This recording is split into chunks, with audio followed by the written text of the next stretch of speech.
Hello everyone. 9th സ്റ്റാൻഡേർഡിൻ്റെ first chapter ആയിട്ടുള്ള പ്രകാശത്തിൻ്റെ അപവർത്തനം എന്ന ചാപ്റ്റർ ആയിരുന്നു ഡിസ്കസ് ചെയ്തുകൊണ്ടിരുന്നിട്ടുള്ളത്. ഇത് ആ ചാപ്റ്ററിൻ്റെ ലാസ്റ്റ് വീഡിയോ ആണ്. ഇന്ന് നമ്മൾ ആ ചാപ്റ്റർ വൈൻഡപ്പ് ചെയ്യും. ഇത് 5ാമത്തെ പാർട്ടാണ്. First, second, third, fourth video കാണാത്തവരാരെങ്കിലും ഉണ്ടെങ്കിൽ ആ വീഡിയോ ഒന്ന് കണ്ടതിന് ശേഷം ഈ വീഡിയോ കാണാനായിട്ട് ശ്രമിക്കാം. എന്നാൽ മാത്രമേ നമുക്ക് ടോപ്പിക്കിൻ്റെ ഒരു കവറേജ് കിട്ടുള്ളൂ. അതിന് വേണ്ടിയിട്ടാണ്. അപ്പോൾ കഴിഞ്ഞ ക്ലാസ്സിൽ നമ്മൾ ഡിസ്കസ് ചെയ്തിട്ടുള്ളത് പൂർണ്ണാന്തര പ്രതിപതനവും ക്രിട്ടിക്കൽ കോണുമായിരുന്നു അല്ലേ. പൂർണ്ണാന്തര പ്രതിപതനം എന്തായിരുന്നു? നമ്മൾ ഒരു പ്രകാശിക സാന്ദ്രത കൂടിയ മാധ്യമത്തിൽ നിന്നും പ്രകാശിക സാന്ദ്രത കുറഞ്ഞ മാധ്യമത്തിലേക്ക് ലൈറ്റ് പതിക്കുകയാണെങ്കിൽ എന്ത് സംഭവിക്കും? ക്രിട്ടിക്കൽ കോണിനേക്കാൾ കൂടിയ കോണിലാണ് പതന കോണ് എങ്കിൽ അതേ മാധ്യമത്തിലേക്ക് തന്നെ ലൈറ്റ് തിരിച്ചു വരുന്നതായിട്ട്, പ്രതിപതിക്കുന്നതായിട്ട് കാണാനായിട്ട് പറ്റും. ഇതിനെയായിരുന്നു നമ്മൾ പൂർണ്ണാന്തര പ്രതിപതനം എന്ന് പറഞ്ഞിട്ടുള്ളത് അല്ലേ. അപ്പോൾ അതൊക്കെ നമ്മൾ കഴിഞ്ഞ ക്ലാസ്സിൽ ഡിസ്കസ് ചെയ്തതാണ്. നമുക്കതിൻ്റെ ബാക്കി നോക്കാം. ഇവിടെ അക്വേറിയത്തിന്റെ അടിത്തട്ട് ജലോപരിതലത്തിന് മുകളിലായി കാണുവാനുള്ള കാരണം എന്തായിരിക്കും?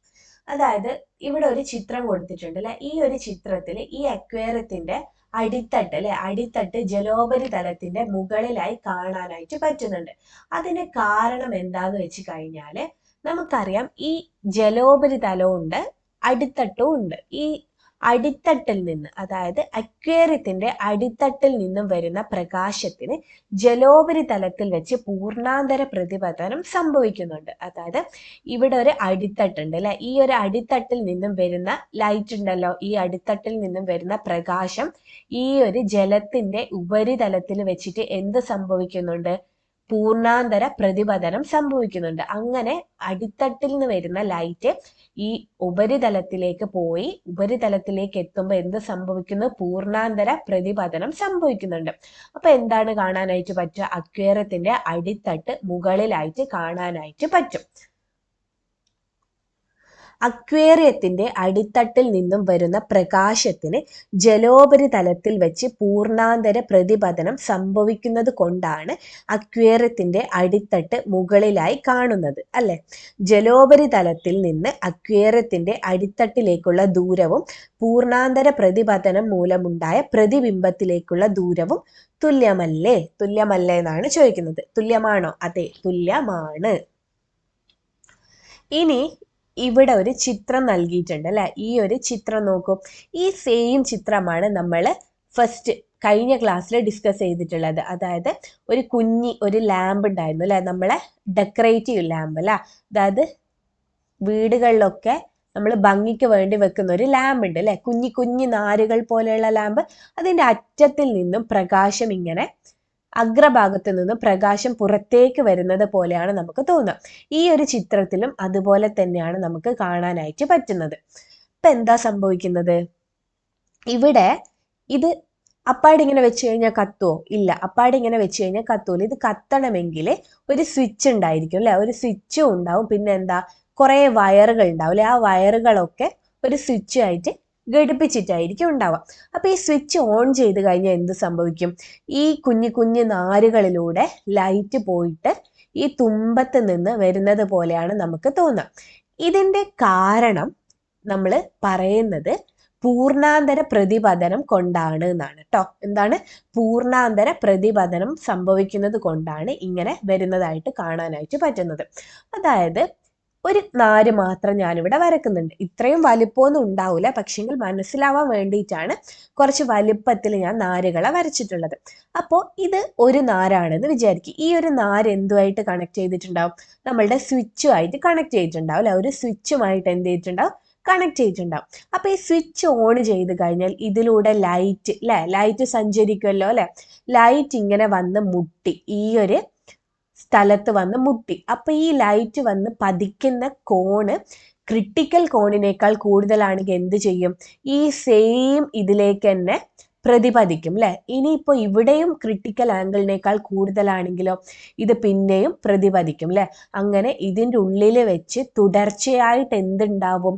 തുടർച്ചയായിട്ട് പൂർണ്ണാന്തര പ്രതിപതനം സംഭവിക്കുന്നുണ്ട് അല്ലെ. ഇതിൻ്റെ ഉള്ളിൽ വെച്ച് തുടർച്ചയായി പൂർണ്ണാന്തര പ്രതിപതനം സംഭവിക്കുന്നുണ്ട്. അങ്ങനെ തുടർച്ചയായി പൂർണ്ണാന്തര പ്രതിപതനം സംഭവിച്ച് ഇതിന്റെ അഗ്രഭാഗം അല്ലെ അറ്റത്ത് വെച്ച് എന്ത് സംഭവിക്കും? ഈ ലൈറ്റ് പുറത്തേക്ക് വരുന്നതായിട്ട് കാണാനായിട്ട് പറ്റും. അങ്ങനെയാണ് ഒരു ലൈറ്റ്, അതായത് നമ്മളുടെ ഇവിടെ ലൈറ്റുകൾ ഇങ്ങനെ പുറത്തേക്ക് ഇങ്ങനെ വരുന്നതായിട്ട് കാണാനായിട്ട് പറ്റുന്നത്.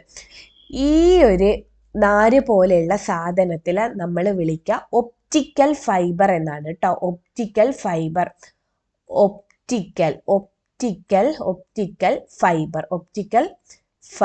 ഒപ്റ്റിക്കൽ ഫൈബർ എന്നാണ് നമ്മൾ ഈ ഒരു നാര് പോലെ തന്നെ വിളിക്കുക. ഒന്നുകൂടി പറഞ്ഞുതരാം. നാര് പോലെയുള്ള സാധനം അത് നമ്മൾ ഒരു കറണ്ടുമായിട്ടോ അല്ലെ സ്വിച്ച് ആയിട്ടോ കണക്ട് ചെയ്ത് കഴിഞ്ഞാൽ, സ്വിച്ച് ഇട്ട് കഴിഞ്ഞാൽ അതിൻ്റെ ഉള്ളിലൂടെ ലൈറ്റ് പോകും അല്ലേ.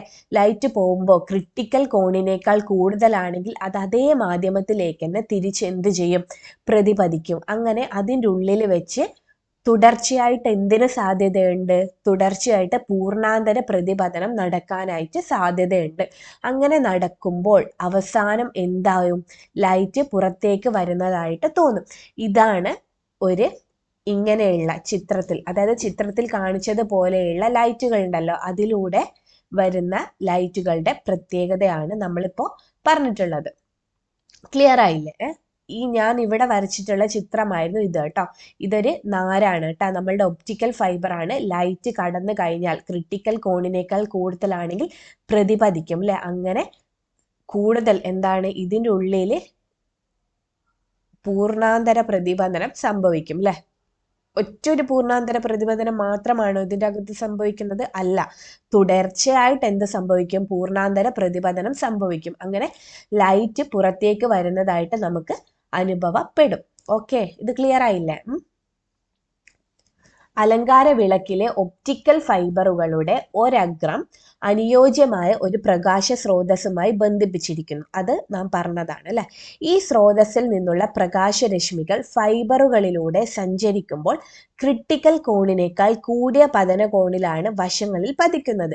അതുകൊണ്ട് തുടർച്ചയായി പൂർണ്ണാന്തര പ്രതിപതനം സംഭവിച്ച് രണ്ടാമത്തെ അഗ്രത്ത് കൂടി മാത്രം പ്രകാശം പുറത്തേക്ക് വരുന്നു. മനസ്സിലായില്ലേ? നമ്മൾ ഇപ്പൊ കുറച്ചു മുന്നേ പറഞ്ഞ കാര്യങ്ങൾ തന്നെയാണ് ഇത്. പൂർണ്ണാന്തര പ്രതിപതനം മൂലമുണ്ടാകുന്ന മായക്കാഴ്ചകൾ എവിടെയൊക്കെ കാണാൻ കഴിയുന്നു എന്ന് നോക്കാം. നമുക്ക് എവിടെയൊക്കെയാ അത് പൂർണ്ണാന്തര പ്രതിപതനം കൊണ്ടുള്ള മായക്കാഴ്ചകൾ കാണാനാവാന്ന് നോക്കാം.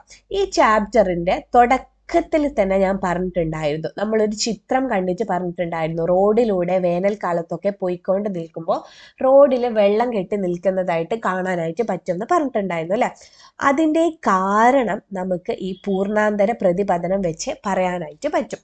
ഇത് റോഡാണെന്ന് വിചാരിക്കെ, ഇത് കാറോ അല്ലെങ്കിൽ ഏതെങ്കിലും വാഹനം. റോഡിന്റെ സൈഡിലൊക്കെ എന്തുണ്ടാവും? മരങ്ങളും ബിൽഡിങ്ങുകളും അങ്ങനെ പല സാധനങ്ങളും ഉണ്ടാവും അല്ലെ റോഡിന്റെ സൈഡുകളിൽ. അപ്പോൾ ഈ ഉച്ച സമയത്ത് റോഡിനൊക്കെ നല്ല ചൂടായിരിക്കും അല്ലെ. എന്താണ്? റോഡിനൊക്കെ നല്ല ചൂടായിരിക്കും. അപ്പൊ ഈ റോഡിന് തൊട്ട് മേലെയുള്ള വായുവിന് എന്തായിരിക്കും? ചൂട് കൂടുതലായിരിക്കും അല്ലെ. അപ്പൊ മേലോട്ടേക്ക് പോകും തോറും എന്തായിരിക്കും? ചൂട് കുറഞ്ഞാണ് വരിക അല്ലെ. റോഡിന് തൊട്ട് മേലെയുള്ള വായുവിന് ചൂട് കൂടുതലായിരിക്കും. മേലോട്ടേക്ക് പോകും തോറും ചൂടിന് എന്ത് വ്യത്യാസം വരും? കുറഞ്ഞ് വരും അല്ലെ. കുറഞ്ഞ് വരും. അപ്പൊ ഈ ചൂട് കൂടിയതിന് പ്രകാശിക സാന്ദ്രത കുറവായിരിക്കും. അപ്പോൾ മേലോട്ടേക്ക് പോകും തോറും എന്തായിരിക്കും? പ്രകാശിക സാന്ദ്രത കൂടി വരും. മേലോട്ടേക്ക് പോകും തോറും പ്രകാശിക സാന്ദ്രത കൂടി വരും. അപ്പൊ ഈ പ്രകാശിക സാന്ദ്രത കൂടിയാണല്ലോ വരുന്നത്. അപ്പൊ ഇതിനുള്ള പോലെ ആയിരിക്കില്ല ഇതിന്, അതുപോലെ ആയിരിക്കില്ല ഇതിന്. അപ്പോൾ ഈ ഒരു അന്തരീക്ഷത്തിൽ ഈ ഒരു പ്രകാശിക സാന്ദ്രത, വായുവിന്റെ പ്രകാശിക സാന്ദ്രത വ്യത്യസ്തം ആയിരിക്കും അല്ലെ. അപ്പൊ ഈ മരത്തിൽ നിന്ന് വരുന്ന ലൈറ്റ് അല്ലെ, ഇവിടെ നോക്കാം. ഈ മരത്തിൽ നിന്ന് വരുന്ന ലൈറ്റ് പല പ്രകാശിക സാന്ദ്രതയുള്ള വായുവിലൂടെ തട്ടി എന്ത് സംഭവിക്കും? അപവർത്തനം സംഭവിച്ചിട്ട് നമ്മളുടെ കണ്ണിലേക്ക് എത്തും അല്ലെ. അത് കൂടാണ്ട് ഇവിടെ വേറൊരു കാര്യം കൂടി നടക്കുന്നുണ്ട്. എന്താണ്?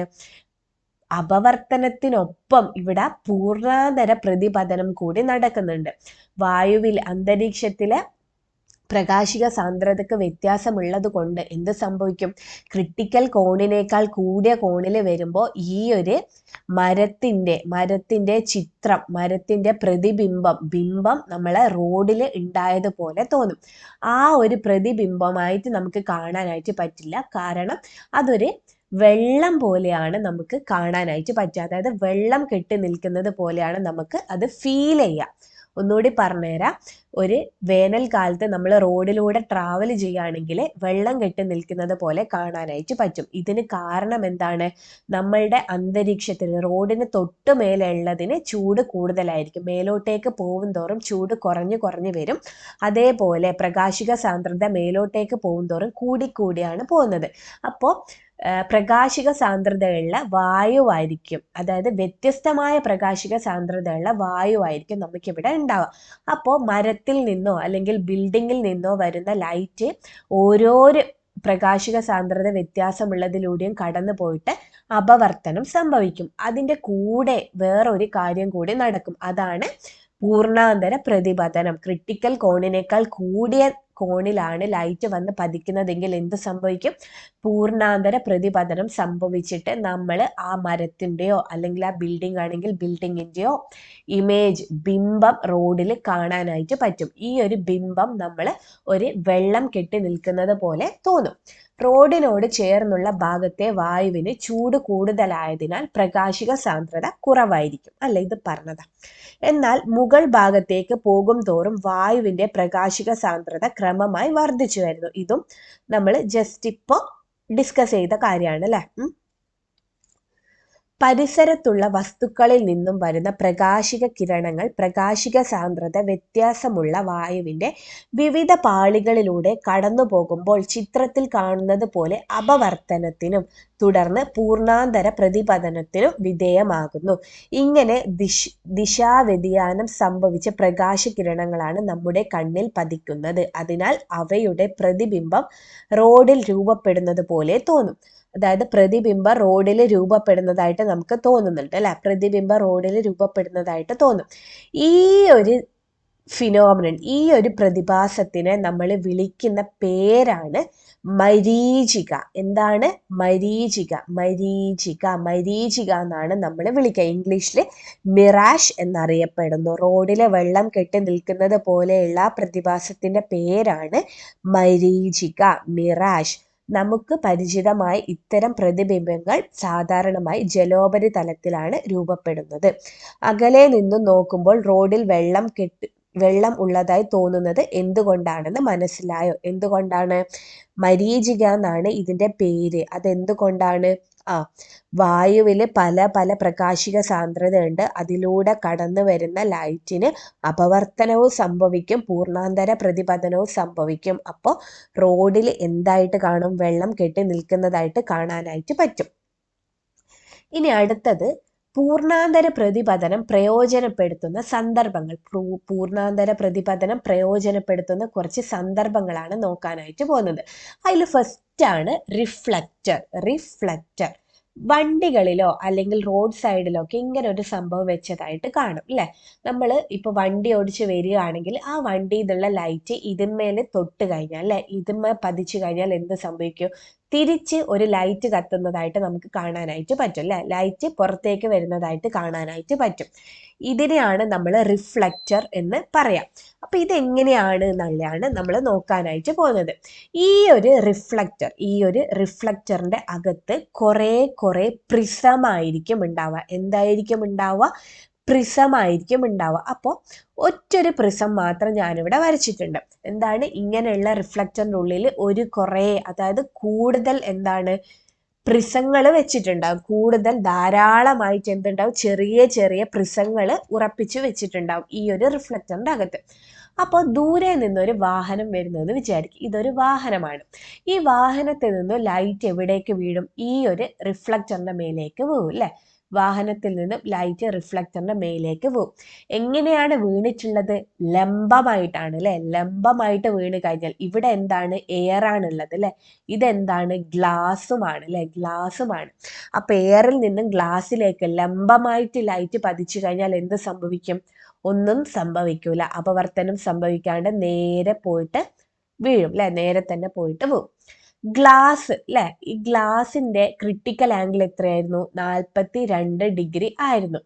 ഇവിടെ ഇപ്പൊ 42 ഡിഗ്രിയിൽ കൂടുതലായിട്ടാണ് വന്ന് വീണതെങ്കിൽ, ഫോർ എക്സാമ്പിൾ ഇവിടെ ഇപ്പോൾ ഒരു 45 ഡിഗ്രിയിലാണ് വന്ന് വീണതെങ്കിൽ എന്ത് സംഭവിക്കും? ഇവിടെ ക്രിട്ടിക്കൽ ആംഗിളിനേക്കാൾ, ക്രിട്ടിക്കൽ കോണിനേക്കാൾ കൂടിയ കോണിലല്ലേ വന്ന് പതിച്ചത്. അപ്പൊ എന്ത് സംഭവിക്കും? പൂർണ്ണാന്തര പ്രതിപതനം സംഭവിക്കും അല്ലെ, പൂർണ്ണാന്തര പ്രതിപതനം സംഭവിക്കും.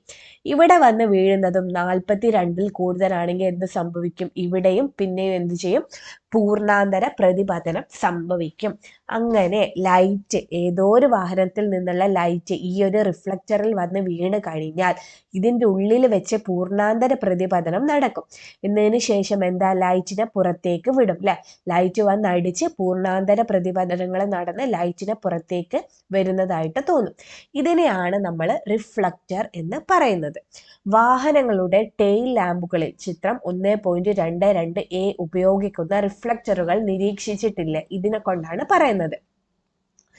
ഇവയിൽ ധാരാളം ചെറു പ്രിസങ്ങൾ ഉറപ്പിച്ചു വച്ചിരിക്കുന്നു. ഈ ഒരു റിഫ്ലക്ടറിന്റെ ഉള്ളിൽ ചെറിയ ചെറിയ പ്രിസങ്ങൾ ഉറപ്പിച്ചു വെച്ചിട്ടുണ്ട്.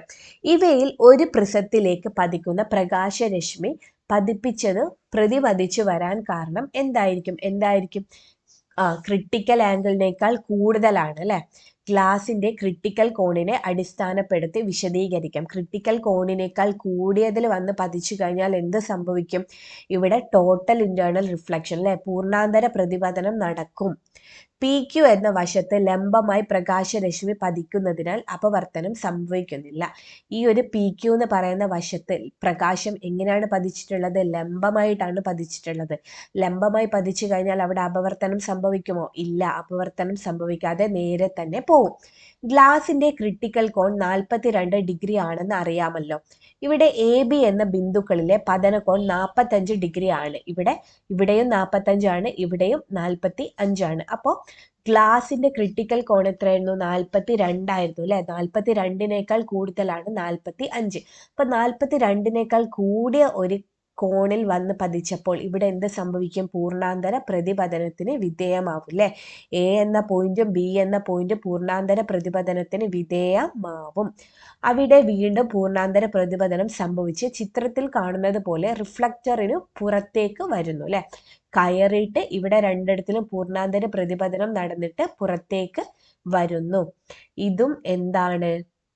പൂർണ്ണാന്തര പ്രതിപതനം ഉപയോഗിക്കുന്ന സന്ദർഭം ആണ്. ഇനി അടുത്തതാണ് പെരിസ്കോപ്പ്. ഈ ഒരു സെറ്റപ്പ് നിങ്ങൾ എല്ലാവരും കണ്ടിട്ടുണ്ടാവും, ഉണ്ടാക്കി നോക്കുകയും ചെയ്തിട്ടുണ്ടാവും അല്ലെ. ഇങ്ങനെയുള്ള ഒരു സെറ്റപ്പിന് നമ്മൾ പെരിസ്കോപ്പ് എന്നാണ് പറയുന്നത്. ഇവിടെ 2 പ്രിസം വെച്ചിട്ടുണ്ട്. സാധാരണ മിറർ അല്ലെ, മിറർ ദർപ്പണങ്ങളായിരുന്നു ഉപയോഗിച്ചിട്ടുള്ളത്. ഇവിടെ പ്രിസമാണ് ഉപയോഗിച്ചിട്ടുള്ളത്. പ്രിസം ഉപയോഗിക്കുമ്പോൾ എന്താണ് വ്യത്യാസം എന്ന് വെച്ച് കഴിഞ്ഞാൽ കുറച്ചും കൂടി ദൃശ്യങ്ങൾ കാണുമ്പോൾ കുറച്ചും കൂടി വ്യക്തമായിട്ട് നമുക്ക് കാണാനായിട്ട് പറ്റും. അപ്പൊ ഇവിടെ ഒരു മരത്തിനെ ഞാൻ ഈ പെരിസ്കോപ്പ് വഴി നോക്കി. അപ്പൊ എന്താ? ഈ മരത്തിന്റെ ബിംബം ഇവിടെ വന്ന് തട്ടും. ഈ മരത്തിൽ നിന്നുള്ള പ്രകാശം ഈ ഒരു പ്രിസത്തിൽ വന്ന് തട്ടും. അപ്പോൾ ക്രിട്ടിക്കൽ കോണിനേക്കാൾ കൂടുതലാണെങ്കിൽ എന്ത് സംഭവിക്കും? പൂർണ്ണാന്തര പ്രതിപതനം നടക്കും. അങ്ങനെ നടന്ന് ഇവിടെയും ഒരു പ്രിസം വെച്ചിട്ടുണ്ട്. ഇവിടെ വെച്ചും എന്ത് നടക്കും? പൂർണ്ണാന്തര പ്രതിപതനം നടന്നിട്ട് നമ്മളുടെ കണ്ണിലേക്ക് എത്തും. അപ്പൊ ഈ പെരിസ്കോപ്പ് നമ്മൾ യൂസ് ചെയ്യുന്നത് മുങ്ങിക്കപ്പലൊക്കെ ഇല്ലേ, മുങ്ങിക്കപ്പലൊക്കെ നമ്മൾ യൂസ് ചെയ്യും. അതുപോലെ തന്നെ പട്ടാളക്കാര് അല്ലെ, പട്ടാളക്കാര് എനിമീസിന് അല്ലെ, നമ്മളുടെ ഓപ്പോസിറ്റ് ആയിട്ടുള്ള ആൾക്കാരുണ്ടാവില്ലേ, ഓരെയൊക്കെ ആക്രമിക്കാനോ അല്ലെങ്കിൽ എന്തിനെങ്കിലും നോക്കാനോ ഭീഷണിയൊക്കെ ഉണ്ടെങ്കിലൊക്കെ നമ്മളിങ്ങനെ ഒരു സ്ഥലത്ത് ഒളിച്ചു നിന്നതിന് ശേഷം ഈ ഒരു സാധനം വെച്ചിട്ടാണ് നോക്കാം. നെക്സ്റ്റ് വണ്ണാണ് ഒപ്റ്റിക്കൽ ഫൈബർ. ഈ ഒരു ഒപ്റ്റിക്കൽ ഫൈബർ നമ്മൾ കുറച്ച് മുന്നേ പഠിച്ചിട്ടുണ്ടായിരുന്നു അല്ലെ. ഒപ്റ്റിക്കൽ ഫൈബർ അല്ലെ, ഒപ്റ്റിക്കൽ ഫൈബർ എന്ന് പറഞ്ഞാൽ ഒരു നാര് പോലെയുള്ള സംഭവമാണ്. ലൈറ്റ് എങ്ങനെയാണ് ഇതിലൂടെ കടന്നു പോവുക? സക്സസീവ് ആയിട്ട് അല്ലെ, തുടർച്ചയായിട്ട് ഇതിൻ്റെ അകത്ത് പൂർണ്ണാന്തര പ്രതിപതനം നടന്നിട്ടാണ് ലൈറ്റ് പോകുന്നത്. അപ്പൊ ഈ ഒപ്റ്റിക്കൽ ഫൈബർ നമ്മൾ യൂസ് ചെയ്യുന്നത് എവിടെയാണെന്നോ? വാർത്താവിനിമയ രംഗത്താണ്. എവിടെയാണ്? വാർത്താവിനിമയ രംഗത്താണ്. നമുക്ക് എന്തെങ്കിലും ഒരു സ്ഥലത്ത് നിന്ന് വേറൊരു സ്ഥലത്തേക്ക് എത്തിക്കണമെങ്കിൽ നമ്മൾ യൂസ് ചെയ്യുന്ന ആളാണ് ആര്? Optical fibre. ഒപ്റ്റിക്കൽ ഫൈബറിന്റെ ഗുണം എന്താണെന്ന് വെച്ച് കഴിഞ്ഞാൽ എത്ര സിഗ്നൽ, അതായത് ഞാനിപ്പം ഒരു 2000 സിഗ്നൽ എടുത്തതെന്ന് വിചാരിക്കും. സോറി, ഇത് 20,000 ആയില്ലേ. ഫോർ എക്സാമ്പിൾ 1000 സിഗ്നൽ എടുത്തതെന്ന് വിചാരിക്കും. 1000 വ്യത്യസ്തമായ സിഗ്നലുകളെ എനിക്ക് ഒരേ സമയം ഇതിൻ്റെ അകത്തിലൂടെ എന്ത് ചെയ്യാനായിട്ട് പറ്റും? കടത്തി വിടാനായിട്ട് പറ്റും. എത്ര ദൂരത്തേക്ക് വേണമെങ്കിലും എനിക്ക് 1000 സിഗ്നലുകളെ ഈ ഒരു ഒറ്റൊരു ഒപ്റ്റിക്കൽ ഫൈബർ വഴി കടത്തി വിടാനായിട്ട് പറ്റും. ഇതിൻ്റെ വേറൊരു മെച്ചം എന്താന്ന് വെച്ച് കഴിഞ്ഞാൽ, ഞാനിപ്പോൾ 100 എന്ന് പറയുന്ന ഒരു തീവ്രതയിലാണ് കടത്തി വിട്ടതെങ്കിൽ എനിക്ക് കിട്ടുമ്പോഴും അത് 100 തന്നെ ആയിരിക്കും ഉണ്ടാവുക. അതായത് തീവ്രതയൊന്നും കുറഞ്ഞു പോവാതെ തന്നെ നമുക്ക് ഒരു സ്ഥലത്ത് നിന്നും മറ്റൊരു സ്ഥലത്തേക്ക് സിഗ്നലുകളെ നമുക്ക് എന്തു ചെയ്യാനായിട്ട് പറ്റും? എത്തിക്കാനായിട്ട് പറ്റും. തീവ്രത നഷ്ടപ്പെടുന്നില്ല. പിന്നെ എന്താണ്?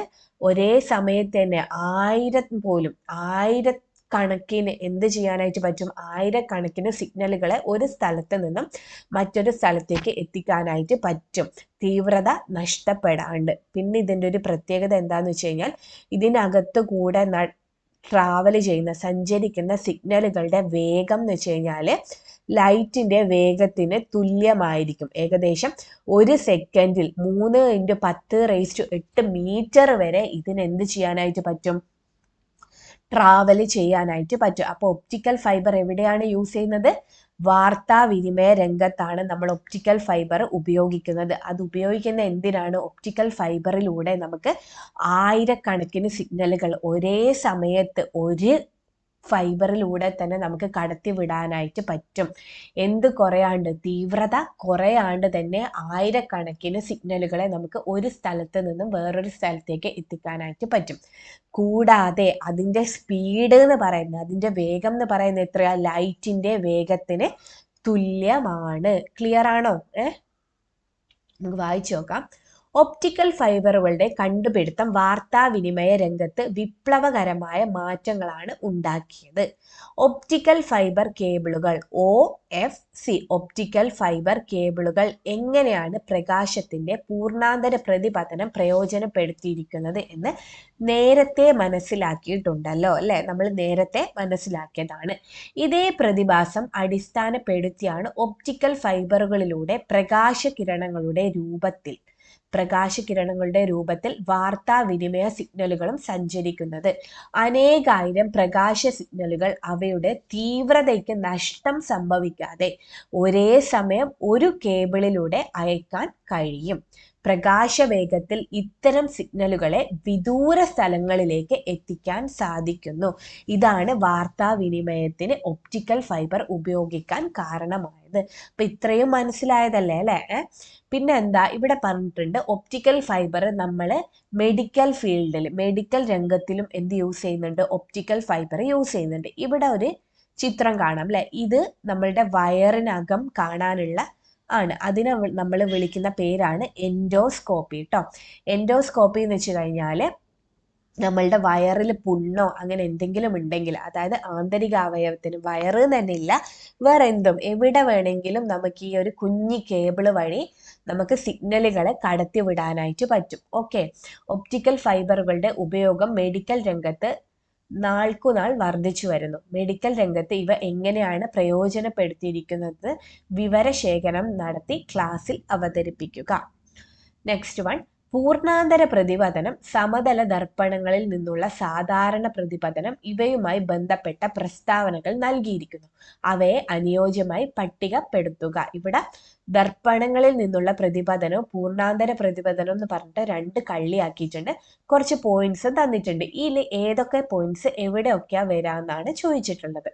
പ്രകാശരശ്മി പ്രകാശിക സാന്ദ്രത കൂടിയ മാധ്യമത്തിൽ നിന്നും കുറഞ്ഞ മാധ്യമത്തിലേക്ക് ക്രിട്ടിക്കൽ കോണിനേക്കാൾ കൂടിയ പതനകോണിൽ പതിക്കുമ്പോൾ മാത്രം സംഭവിക്കുന്നു. എന്താണ് അത് സംഭവിക്കുന്നത്? പൂർണ്ണാന്തര പ്രതിപതനം അല്ലെ. ഇതെന്താണ്? പൂർണ്ണാന്തര പ്രതിപതനം.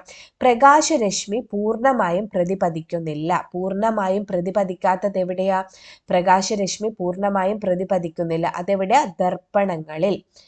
പ്രതലങ്ങളിലേക്ക് ഏത് പതനകോണിൽ പതിച്ചാലും പ്രതിപതനം സംഭവിക്കും. ഏത് പതനകോണിലും പതിച്ചു കഴിഞ്ഞാൽ പ്രതിപതനം സംഭവിക്കും എവിടെയാ? ദർപ്പണങ്ങളിൽ. പ്രകാശരശ്മി പൂർണ്ണമായും പ്രതിപദിക്കുന്നു. പ്രകാശരശ്മി പൂർണ്ണമായും പ്രതിപദിക്കുന്ന എവിടെയാ? പൂർണ്ണാന്തര പ്രതിപതനം. അപ്പോൾ ഇതെല്ലാം നോക്കി എഴുതുക. അപ്പോൾ ഇത്രയാണ് നമുക്ക് ഈ ഒരു ചാപ്റ്ററിൽ പഠിക്കാനായിട്ടുള്ളത്. ഇനി നമുക്ക് ഈ ഒരു ചാപ്റ്ററിൽ നോക്കാനുള്ളത് വിലയിരുത്താമാണ്. അത് നമുക്ക് നെക്സ്റ്റ് ക്ലാസ്സിൽ പഠിക്കാം. അപ്പം എന്താ, ഇതുവരെ ക്ലാസ് എടുത്തതൊക്കെ നല്ല വൃത്തിയിൽ പഠിച്ച് നോട്ട്സൊക്കെ എഴുതി വെക്കുക. ഡൗട്ട് ഉണ്ടെങ്കിൽ കമൻറ്റ് സെക്ഷനിലൂടെ അറിയിക്കുക. അപ്പം നമുക്ക് നെക്സ്റ്റ് ക്ലാസ്സിൽ കാണാം. അതുവരേക്കും താങ്ക് യു.